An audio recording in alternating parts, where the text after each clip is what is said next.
Samantala, nais palakasin ng mga otoridad ang arbitration o ang pagresolba sa mga problema nang hindi na kakailanganing dumaan pa sa korte. Para sa update, magbabalita live si Mobile Journal, Marymon Reyes. Marymon, paano ito gagawin ng mga authorities?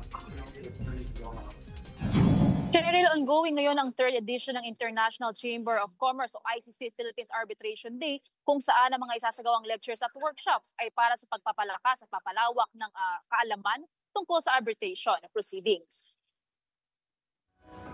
Mula sa iba't ibang law firms, councils, associations at government offices ang nagpulong dito sa Taguig para mapaigting ang kanilang legal knowledge at practice on arbitration.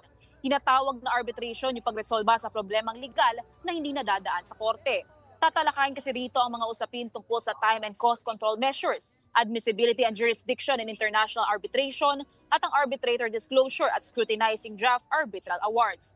Layon din ng programa na mapaabot sa publiko ang benefits na meron ng arbitration as illegal alternative, tulad ng pagdi-decongest ng mga korte na pumoproseso sa pagkarami-raming kaso at mas mabilis na pagresolba ng mga issue o disputes na maaaring tugunan ng arbitrary procedure kumpara sa kung hihintayin pa ang pagkakataon sa national courts.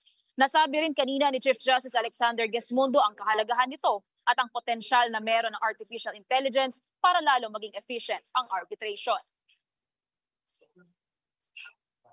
Cheryl, magkakaroon din mamaya ng isang mock court simulation kung saan i-apply lahat ng natutunan mula sa mga lumipas na lectures. Gamit din dito ang arbitration practices na ibinahagi mula sa iba't ibang bansa. Cheryl.